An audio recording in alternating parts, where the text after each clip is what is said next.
కాకుండా తెలుగుదేశం కంటే ఎక్కువగా న్యాయపరంగా ఫైట్ చేసిన వ్యక్తిని నేను. కోర్టులో కేసులు 100 కేసులు వేసి ప్రభుత్వం పాలసీస్ని మార్చిన వ్యక్తిని నేను. ఎక్కడ దళిత బిడ్డలకి, బహుజన బిడ్డలకి, నిరుపేద బిడ్డలకి, మహిళలకి, చిన్నపిల్లలకి అన్యాయం జరిగితే అక్కడికి వెళ్ళి కొన్ని వేల రౌండ్ టేబుల్ సమావేశాలు నిర్వహించి ప్రజల్లో చైతన్యం తీసుకొచ్చిన వ్యక్తిని నేను. మీడియా మీద పోరాటం చేసే వ్యక్తులు మేము. మాలాంటి వ్యక్తులు కేవలం వ్యవస్థ కోసం, రాష్ట్రం కోసం మాట్లాడతాం తప్ప రాజకీయాల కోసం మాట్లాడడం. ఇది రాష్ట్ర ప్రజలు గమనించమని కోరుతున్నా.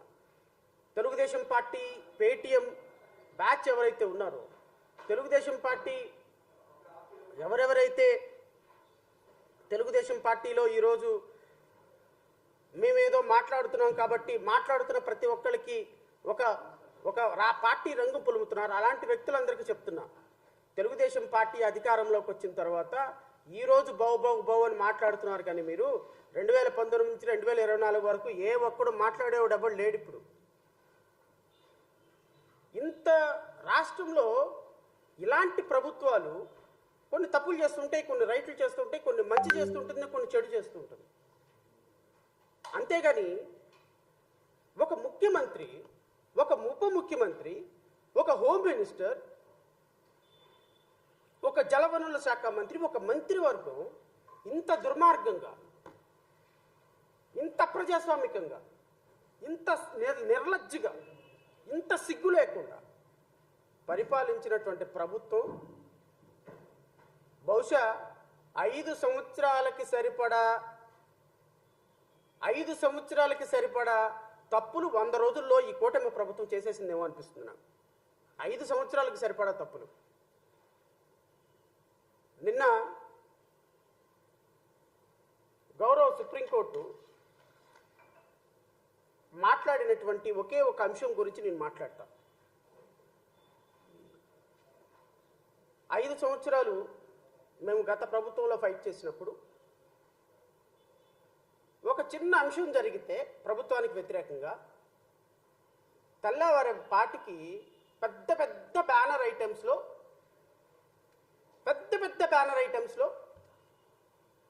ఒక 2 పత్రికలు చాలా అద్భుతంగా ప్రొజెక్ట్ చేశాయి. 2 ఛానల్స్, 2 పత్రికలు. మంచిదే. ప్రభుత్వానికి వ్యతిరేకంగా ప్రజల తరపున పోరాడాల్సింది మీడియా. అందుకనే రాజ్యాంగంలో మీడియాని 4th ఎస్టేట్ అంటారు. అంటే మొదటి ఎస్టేటు శాసనసభ, అంటే చట్టాలు తయారు చేసేటువంటి శాసనసభ. రెండో ఎస్టేటు దాన్ని ఇంప్లిమెంట్ చేసేటువంటి ఎగ్జిక్యూటివ్, కలెక్టర్లు, ఐపీఎస్లు. మూడో వ్యవస్థ జ్యుడిషియరీ. ఇవి 2 కరెక్ట్గా పనిచేస్తున్నాయో లేదా చూసేటువంటి వ్యవస్థ మూడో వ్యవస్థ, 3rd estate. 4th estate media. ఈ 3 కరెక్ట్గా పనిచేస్తున్నాయా లేదా చూడాల్సినటువంటి, ప్రజలను చైతన్యపరచాల్సినటువంటి బాధ్యత 4th ఎస్టేట్ మీద ఉంది. కానీ దురదృష్టం ఏమైపోయిందంటే ఇప్పుడు 4th ఎస్టేటు అనే మీడియా లెజిస్లేటివ్కి, ఫస్ట్ ఎస్టేట్కి సబ్ ఎస్టేట్ అయిపోయి 1 సబ్ క్లాస్ 1 మీడియాగా తయారైపోయింది.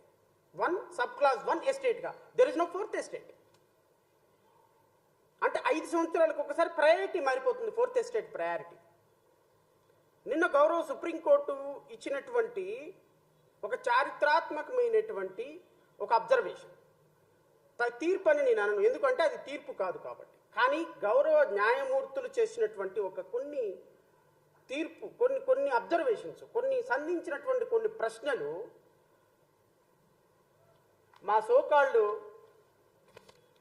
దీంట్లో లడ్డు వ్యవహారంలో మీ వైఖరి ఏంటి పైన ఒక చిన్న బాక్స్ ఐటమ్ పెట్టి, లడ్డు వ్యవహారంలో మీ సుప్రీంకోర్టు ఈ మాట అడిగిందా? సుప్రీంకోర్టు ఈ ఒక్క మాట అడిగిందా? లడ్డు వ్యవహారంలో మీ వైఖరి ఏంటి అని అడిగిందా కేంద్ర ప్రభుత్వాన్ని? ఆ చెంప ఈ చెంప వాయగొట్టింది చంద్రబాబు నాయుడిని చంపలకు పెట్టి వాయించింది. అబ్బే మనకు కనపడదు కదా, కళ్ళకు గంతలు కట్టుకున్నాం, మనం పసుపు గంతలు కట్టేసుకున్నాం కళ్ళకి. లడ్డు వ్యవహారంలో మీ వైఖరి ఏంటి అంట. మనం కళ్ళకి గంతలు కట్టేసుకొని ఉన్నది ఉన్నట్టు రాయండి. మీరు 4th ఎస్టేట్ మీడియా పేపర్ అని మాట్లాడుతున్నప్పుడు మీరు ఉన్నది ఉన్నట్టు రాయండి.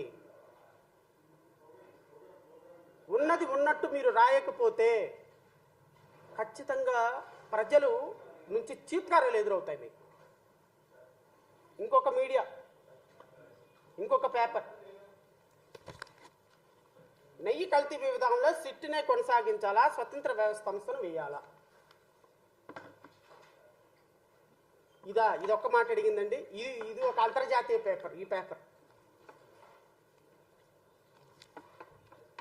కల్తీ నెయ్యి వ్యవహారంలో సిట్నే కొనసాగించాలా, స్వతంత్రం చంద్రబాబు నాయుడిని చంపలు వాయించింది అన్న విషయం రాయలేరా? సుప్రీంకోర్టు ఇదిగో ఈ విషయాలు అడిగింది, సుప్రీంకోర్టు ఈ అంశాలు చెప్పింది, సుప్రీంకోర్టు అడిగినటువంటి 7 ప్రశ్నలు ప్రజలకు తెలియపరచలేరా? భయమా? మీ ప్రభుత్వంలో మీరు ఏర్పాటు చేసుకున్నటువంటి మానస పుత్రిక కాబట్టి ఈ ప్రభుత్వం మాట్లాడరా? ఈ ప్రభుత్వం మీద ఏ విధమైనటువంటి కామెంట్స్ చేయరా? సుప్రీంకోర్టు న్యాయమూర్తులు మాట్లాడినటువంటి ఏ కామెంటు కూడా ప్రజలకు చేరకూడదా? సూడో జర్నలిస్టులను పెట్టుకొని డిబేట్లు స్టార్ట్ చేస్తారా?